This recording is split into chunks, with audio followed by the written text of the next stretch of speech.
Bonjour les amis, comment allez-vous? Moi non, ça va pas. Ça y est, je suis déprimé. Les fêtes arrivent et ça y est, patatras. Ouais, c'est galère les fêtes quand t'as pas de fric, quoi. Toutes ces publicités qui te saoulent, la bouffe, les cadeaux, et vas-y, les décos. C'est encore plus déprimant. Alors j'imagine ceux qui sont pires que moi, j'y pense. Oui, oui, oui. Je ne suis pas tant à plaindre que ça. Je suis pas tant à plaindre que ça, mais n'empêche que ça me déprime. Voilà. Bon, on va reprendre la lecture de notre nouvelle. Donc c'est pourquoi, donc, vu mon état d'esprit que je n'ai pas tourné pendant 2 jours, je crois. Je vous ai mis une vidéo au maquillage. Ça allait. Alors, on va reprendre. Je crois qu'il m'en reste encore au moins pour 2 voire 3 fois. Taratata. On y va. Alors, j'espère vous rappeler la fois dernière, sinon vous n'allez rien comprendre. Surtout si j'articule comme ça. Alors, dès le lendemain matin, nous sommes mis au travail. Nous nous sommes organisés et partagé la tâche. Moi, je courais les bois et les rivières pour amener gibier, poissons et herbes fraîches. Louise, qui avait appris à cuisiner avec sa mère, préparait les repas. Nous avions convenu d'ajouter à chaque plat une bonne dose de saindoux, histoire de rendre le plat encore plus goûtu et bien gras. Dès lors, la cuisine devint un palais de bonnes odeurs de viande rôtie à point, de gibier parfumé au thym, au laurier et au romarin, de dessert avec la bonne crème fraîche que le fermier du château nous apportait régulièrement. Des desserts avec j'ai déjà dit. Oh, chaque jour, le menu changeait. Un jour, c'était un lièvre en daube avec abondance de vin rouge, d'ail et d'échalotes, suivi de gaufres bien sucrés et dorés à point. Le lendemain, c'était une tourte aux pommes de terre, viande et crème fraîche épaisse à volonté, suivie d'une brioche à la confiture. Je vais vomir. Nous avons aussi présenté les écrevisses à la crème, les truites aux amandes, le gâteau de semoule aux framboises.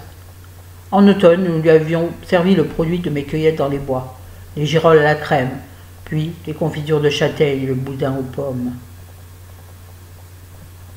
Tout d'abord étonné, le Guillou a vite cessé de se poser des questions, trouvant tout naturel d'avoir dans son assiette les plats dont il raffolait. J'ai très mal à l'épaule, pardon.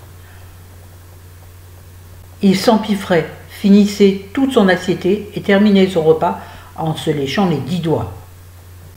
Puis, il buvait son verre d'eau de vie de prune et se levait pour aller au village continuer la soirée chez Josépha. Il grossissait, soufflait maintenant beaucoup plus pour monter les marches des escaliers, et son visage se marbrait d'un rouge violacé après les repas. Louise cuisinait de plus en plus avec entrain. Et moi, je passais mes soirées à élargir les pantalons et les chemises du Guillou. C'était mon signe. Nous nous sommes installés dans une certaine routine, Louise et moi, sans trop baisser la garde cependant. Nous avions abandonné l'une et l'autre notre chambre pour aller dormir dans un coin reculé de la grange, car les retours alcoolisés et tardifs du Guillou pouvaient être dangereux. Mais on ne se méfie jamais assez d'une sale engeance comme lui. Une nuit, alors que nous dormions profondément, Louise et moi, dans la paille de la grange, nous avons été réveillés en sursaut par la lumière d'une lanterne. Le Guillou se dressait au-dessus de nous. Avant que nous n'ayons pu faire quoi que ce soit, nous avons reçu une volée de coups de corde bien assénés, chacune autant que l'autre, et impossible de lui échapper. Ah, on s'en souviendra. Puis il est parti, comme il était venu. Nous sommes restés serrés l'une contre l'autre à claquer des dents et trembler comme des feuilles. Aux premières lueurs du jour, nous nous sommes regardés mutuellement et curieusement, nous avons éclaté d'un rire nerveux. Nous avions toutes les deux un œil poché et à moitié fermé, mais pas du même côté, et plein de débrures sur tout le corps à cause des coups de corde. Nous sommes sortis de la grange pour aller à la cuisine. J'ai apporté mes potions désanguants et nous nous sommes soignés mutuellement. Nous marchions comme 2 petites vieilles en nous tenant les reins, tant les coups avaient été rudes. Louise grommela.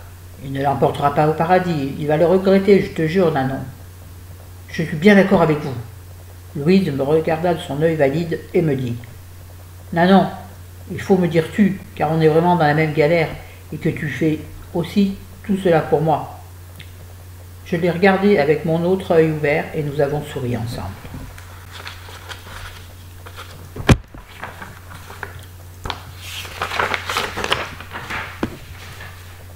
Après réflexion et d'un commun accord, nous avons décidé que notre vengeance consisterait à ne lui servir à table pendant 3 jours que du chou bouilli et des navets avec des pommes de terre que j'avais parsemées de 2 sortes d'herbes bien connues des herboristes, l'une pour son effet laxatif et l'autre pour mettre en berne la virilité des hommes.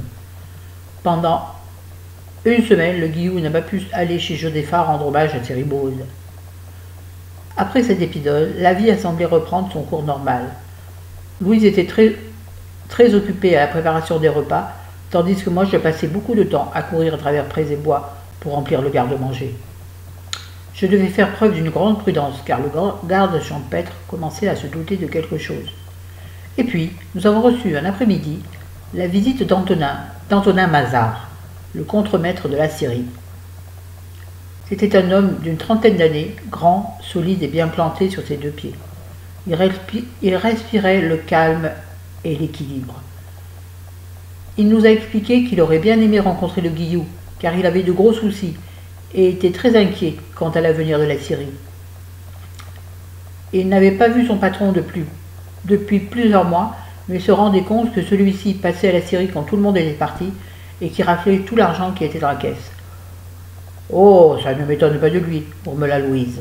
Puis elle expliqua que le Guillou partait tôt le matin et que souvent on ne le revoyait pas de plusieurs jours. Il poussa un gros soupir et nous demanda simplement de l'avertir de son passage. Puis il a salué Louise en lui serrant longuement la main. Il m'a souri et est reparti, mais comme presque à regret. Louise l'a suivi des yeux jusqu'à ce qu'il ait disparu de la cour du château. Je me suis alors rendu compte qu'elle avait les joues toutes roses et que ses yeux brillaient d'un éclat nouveau.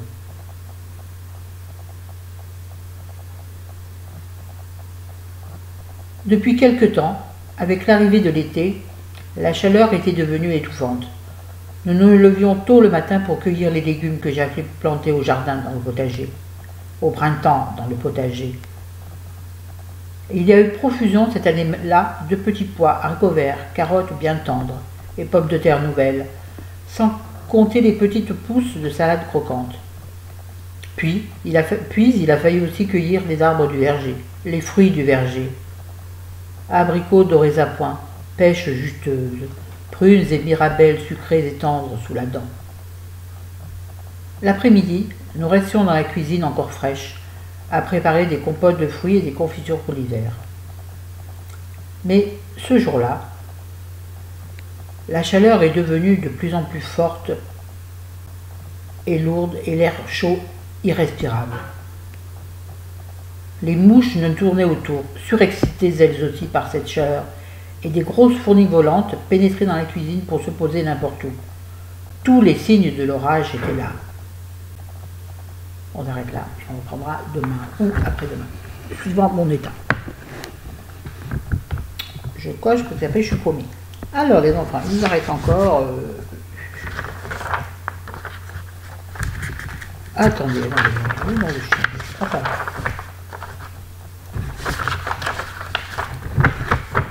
J'arrive pas à tourner les pages, j'ai tellement mal à l'épaule, ça tire dessus, c'est horrible. 2, 3, 4. On a encore 5 et demi. Ce qui veut dire que je ferai encore 2 fois. Je ne pourrais pas lire 5 feuilles et demie. Non. Voilà. Bon, dites-moi comme d'habitude, en commentaire, ce que vous pensez de ma diction, qui a été excessivement mauvaise aujourd'hui. Cette épaule me fait sourire atrocement. Je ne sais pas comment mettre. Ouh, même ça. Là, ça fait une décharge électrique. Bon, j'arrête de me plaindre, je vous embrasse, je vous aime. À bientôt les amis. Salut!